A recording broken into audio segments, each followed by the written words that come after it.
কালকে আমরা আমাদের একটি ফেসবুকের পোস্টকে ডিলিট করি। ডিলিটটা করার পেছনে প্রধান কারণ ছিল সেখানে কিছু এমন কমেন্ট ছিল যেটা দেখে আমার সত্যি খুব খারাপ লাগে। প্রসঙ্গত উল্লেখযোগ্য কমেন্টটা ছিল ছোট্ট বাচ্চাদের খাবারে অতিরিক্ত লবণ এবং চিনির ব্যবহার সংক্রান্ত। সেখানে যে কথাগুলো বলেছিলাম সেই কথাগুলো কোথা থেকে নিয়েছি, কোথা থেকে পেয়েছি সেটাও উল্লেখ করেছি। না, আমি ডাক্তার নই। আমি বিভিন্ন রিসার্চ, বিভিন্ন নির্দেশিকা, বিভিন্ন গাইডলাইন্স দেখে যে প্রয়োজনীয় বিষয়গুলো প্রত্যেকটি বাবা মায়ের জানা উচিত সেগুলো নিয়ে ভিডিও বা পোস্ট করে থাকি।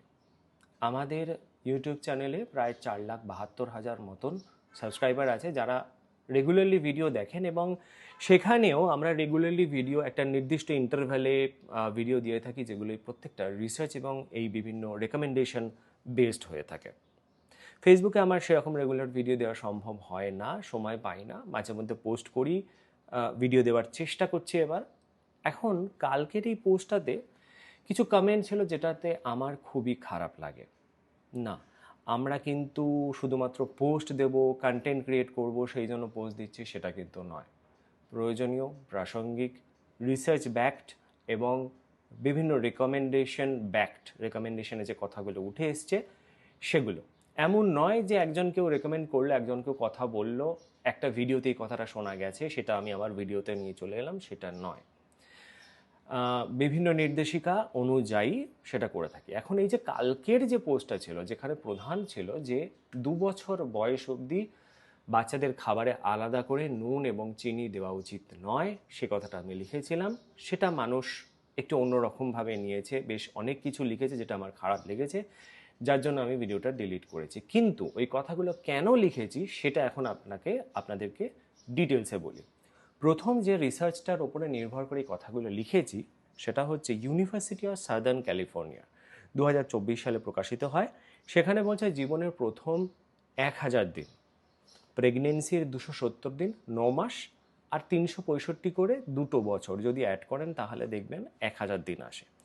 এই সময় চিনিযুক্ত বা অ্যাডেড সুগারওয়ালা খাবার না দেওয়ার কথা বলা হয়েছে। তাতে করে দেখা গেছে যে টাইপ 2 ডায়াবেটিসের সম্ভাবনা 35% কমে গেছে, ওবেসিটির সম্ভাবনাটা প্রায় 20% কমে গেছে। রিসার্চ নাম্বার 2, জামা পেডিয়াট্রিক্স এবং দ্য ল্যান্ডসেট, এতে প্রকাশিত হয়েছে।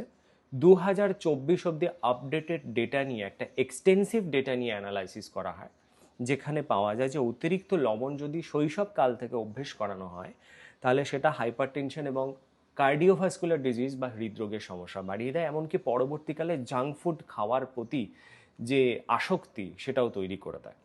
এখন একটু যারা নিউজ পেপার ঘাটাঘাটি করেন, কারেন্ট অ্যাফেয়ার সম্পর্কে যাদের আইডিয়া আছে তারা এটা জানেন, এখন খুব অল্প বয়স থেকে বাচ্চাদের পর্যন্ত হৃদরোগের সমস্যা, hyper tension, sugar, blood pressure, এরকম নানান রকম সমস্যা চলে আসছে।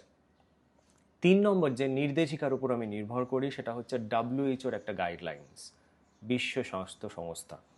সেটা হচ্ছে WHO guideline for complementary feeding of infants and young children 6 to 23 months of age. এখন 23 মান্থস মানে 24 মাসের কাছাকাছি ধরা যেতে মানে 2 বছর, যেখানে বলা হয়েছে আপ টু 2 ইয়ার্স কমপ্লিমেন্টারি ফিডিংয়ে no added sugar, no added salt, strictly বলে দিয়েছে।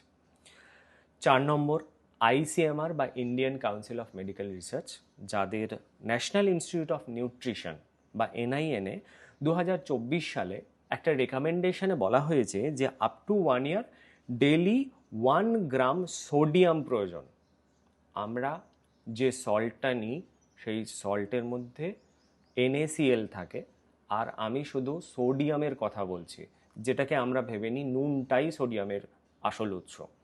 না, প্রাকৃতিকভাবে 1 বছর বয়স অবধি শরীরে যে সোডিয়ামের প্রয়োজনীয়তা থাকে সেটা প্রাকৃতিকভাবে পরিপূরণ হয়ে যায়। ব্রেস্ট মিল্ক, ফর্মুলা ফিড অথবা যে আমরা কমপ্লিমেন্টারি ফিডিং 6 মাসের পর থেকে দিচ্ছি তাতে পরিপূরণ হয়ে যায়, আলাদা করে লবণের প্রয়োজন হয় না।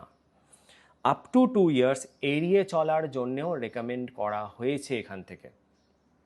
এছাড়াও 5 নম্বর, ন্যাশনাল হেলথ সার্ভে ইন্ডিয়া আর EFSA, European food security association, এরা বলছে যে 1 to 3 ইয়ার্স এই সময়টাতে অ্যাডেড সল্ট ব্যবহার করা উচিত নয়। এই সময় 2 গ্রাম, ম্যাক্সিমাম 2 গ্রাম পার ডে সোডিয়ামের চাহিদা থাকতে পারে, যেটা মোটামুটিভাবে 1 চা চামচের হাফ নুনেই কমপ্লিট হয়ে যায়। এখন এই রেকমেন্ডেশনের বেসিসে আমি এই কথাগুলো বলেছি। হ্যাঁ, অনেক ডাক্তার এই কথাটা বলে 2 বছর অবধি অ্যাডেড সুগার দেবেন না, 1 বছর অবধি অ্যাডেড সল্ট দেবেন না, তারপরে ব্যবহার করা যায়। এখন তারপরে ব্যবহার করা যায় মানে আমি যথেচ্ছাচারে অতিরিক্ত মাত্রায় ব্যবহার করব সেটা নয়। তার কারণ আমরা চাই না আমাদের সন্তানদের ভবিষ্যতে এই সমস্ত সমস্যা, হাইপার টেনশন, হৃদরোগ, ডায়াবেটিস, এরকম সমস্যা বা স্থূলতা, ওবেসিটি, এইরকম সমস্যাগুলো চলে আসুক। আমরা তাদের সুস্বাস্থ্য চাই। সেজন্য একটা রেকমেন্ডেশন বা এই যে রিসার্চগুলো হয় সেটার বেসিসে আমি এই কথাগুলো বলি। শুধুমাত্র কন্টেন্ট ক্রিয়েট করে একটা পোস্ট দেবো সেটার জন্য নয়। এখন এটাও সাথে বলে রাখি যে হ্যাঁ, আমরা আমাদের সন্তানদের মাছে আলাদা করে নুন দিয়ে খাওয়াইনি। এবং বিভিন্ন রিসার্চ ঘাটলে এটাও দেখবেন যে একটা বাচ্চাকে যদি ছোটোবেলা থেকে যেটাতে অভ্যেস করানো যায় সেটাই সে অভ্যস্ত হয়। আমরা আমাদের বাচ্চাদেরকে যদি বাংলা না শিখিয়ে ছোটোবেলা থেকে অন্য কোনো ভাষাতে কথা বলতে শুরু করি, স্পেসিফিক্যালি ওই ল্যাঙ্গুয়েজ, মিক্সচার নয়, ওই ল্যাঙ্গুয়েজে ভাষা বা ওই ভাষাটা ব্যবহার করতে শুরু করি, এমনকি মিক্সচার ল্যাঙ্গুয়েজ, ইংলিশ বাংলা এখন তো অনেকে অনেক রকমভাবে ব্যবহার করে, তো সেই ভাষাটাতেই সে অভ্যস্ত হয়ে যায়। একইভাবে খাবারের ক্ষেত্রেও সেটাই প্রযোজ্য। আরেকটা কথা বলে রাখি, ডায়রিয়া হলে নুন চিনির জল এখন কিন্তু ডাক্তাররা দিতে বলে না। ডায়রিয়া হলে এখন ব্রেস্ট ফিডিং বা নর্মাল খাবার দাবার কিছু রেস্ট্রিকশন দিয়ে তার সঙ্গে ওআরএস দিতে বলে। যে ওআরএসের মধ্যে আমরা বাড়িতে যে নুন আর চিনি ব্যবহার করি সেটা সরাসরি থাকে না, তাতে সোডিয়াম, পটাশিয়াম, গ্লুকোজ এবং আরও অনেক ইলেকট্রোলাইটস থাকে, যেটা ডায়রিয়াতে শরীর থেকে যেটা বেরিয়ে যায় সেটার যোগান দেয়। সুতরাং সেই নুন চিনির জল আর ওআরএস কিন্তু এক নয়। না, আমি কালকের পোস্ট এবং কমেন্টগুলোর উত্তর দেব সেই উদ্দেশ্যে ভিডিওটা করা নয়। আমার উদ্দেশ্যটা হচ্ছে যে মানুষের মধ্যে ভ্রান্ত ধারণাটা যাতে পরিষ্কার হয়। এখন যতই কথা আমি বলি, আলটিমেটলি একটি সন্তানের জন্য বেস্ট কী হবে সেটা তার বাবা মা বোঝে। যতই আমি রেকমেন্ড করি আপনি আপনার সন্তানের জন্য যেটা বেস্ট হবে সেটাই করবেন, কারণ প্যারেন্টিং স্টাইল এক একজনের এক এক রকম। আমি বিভিন্ন সচেতনতামূলক পোস্ট নিয়ে আসছি, মানুষকে সচেতন করার চেষ্টা করছি। এখন আলটিমেট ডিসিশন তো আপনিই নেবেন।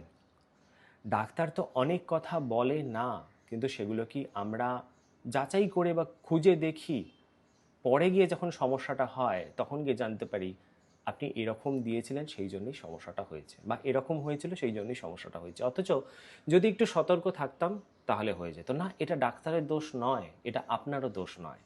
একটা সমস্যা নিয়ে আপনি ডাক্তারের কাছে যাচ্ছেন, আমরা চেক আপের জন্য ডাক্তারের কাছে যাই না, যেখানে ডাক্তার একটু ঠান্ডা মাথায় কয়েকটা কথা বলে দিতে পারে। এমনকি সবাই তো মানুষ, এরকম অনেক কথা থাকতে পারে হয়তো তখন মাথায় আসেনি, হয়তো আমরা জিজ্ঞেস করলে ডাক্তার সেই রেসপন্সে বলে দিতে পারতো। আবার অনেক ক্ষেত্রে সেইটুকুনি কথা বলারও সুযোগ থাকে না। আমরা সবসময় এর আগে থেকেও চেষ্টা করেছি যে ডাক্তার এবং মানুষের মাঝখানে এই যে গ্যাপটা আছে না, যেটার জন্য একটা সচেতনতার অভাব হয়, সেই গ্যাপটা যাতে পরিপূরণ হয় সেজন্য আমরা যে পোস্টগুলো দিই, যে ভিডিওগুলো করি, সেগুলো বেশ কিছু রিসার্চ এবং বেশ কিছু রেজাল্ট, রেকমেন্ডেশন সেগুলোর ওপর দাঁড়িয়ে করি। আমি যেহেতু ডাক্তার নই, আমি সরাসরি কোনো কথা বলতে পারি না, সে ক্ষমতা আমার নেই। কিন্তু পাবলিক সোর্সে এরকম অনেক ইনফরমেশান আছে যেগুলো সচরাচর আমাদের সামনে আসে না, আনলেস অ্যান্ড আনটিল যতক্ষণ না সেটা নিয়ে সাংঘাতিক কিছু ব্যাপার স্যাপার হয়ে যাচ্ছে।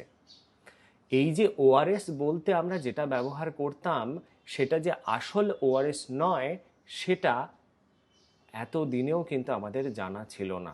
রিসেন্ট একটা ঝটকাতে একজন ডাক্তারের ব্যবস্থাতে সেটা আমাদের চোখের সামনে উঠে এসছে, যার জন্য আমরা সোকল দোকানে যে ওআরএসগুলো পাওয়া যায় সেগুলোকে রিজেক্ট করা শুরু করেছি। এখন একইভাবে বেশ কিছুদিন আগে আমরা একটা পোস্ট করেছিলাম যেটাতে বিদেশের একটি কোর্টে একটি নামজাদা বেবি ফুড ম্যানুফ্যাকচারিং কোম্পানি তাকে বেশ অনেক টাকা জরিমানা দিতে হয়, কেস হয়, এবং সেটা নিয়ে মানুষজন নড়ে চড়ে বসে। ভারতেও সেটা নিয়ে ব্যবস্থা নেওয়া হচ্ছে বা সেরকম সিদ্ধান্ত নেওয়া হচ্ছে বলে আমার বিশ্বাস, কারণ ইনিশিয়েট হয়েছিল এবং সেই পোস্টেও অনেক মানুষজন ভয়ভীত হয়ে অনেক কথা বলে। আমি তো জানতাম, ডাক্তার তো রেকমেন্ড করেছে, এরকম কথা বলেছে, এখন আসেনি সামনে সেই জন্য মানুষ জানতে পারেনি, সামনে এসেছে সেই জন্যই সচেতন করার জন্য আপনাদের সামনে এই ব্যাপারগুলো এনে দেওয়া। ডাক্তাররাও সেই রকম কোনো কথা বলেনি, কিন্তু ব্যাপারগুলো খতিয়ে সামনে উঠে আসার কারণে আরও মানুষ জাগ্রত হচ্ছে, সজাগ হচ্ছে। এখানে দোষটা কারণ নয়, এখানে দোষটা হচ্ছে একটু ওপেন মাইন্ডেড হয়ে জিনিসগুলোকে দেখা, বোঝা এবং সেই অনুযায়ী সিদ্ধান্ত নেওয়া। এরকমভাবে অনেক ব্যবস্থাই নেওয়া হয়েছে, এরকমভাবে অনেক পোস্টই করা হয় যেগুলো মানুষের সচেতনতার উদ্দেশ্যে। আশা করব মানুষ ব্যাপারগুলোকে একটুখানি খোলাখুলি একটু বুঝে নেওয়ার চেষ্টা করবে। আর যদি মনে হয়, আমি জানি না ফেসবুকে দেওয়া যায় কি না, আমি ফেসবুকেতে রেগুলার ভিডিও দিতে পারি না, আমি জানি না সেগুলো দেওয়া যায় কি না, তবে ইউটিউবের ভিডিওগুলোতে আমাদের রিসার্চের লিঙ্ক, রেফারেন্স সমস্ত কিছু দেওয়া থাকে। আপনারা চাইলে ইউটিউবে গিয়েও ভিডিওগুলো দেখতে পারেন।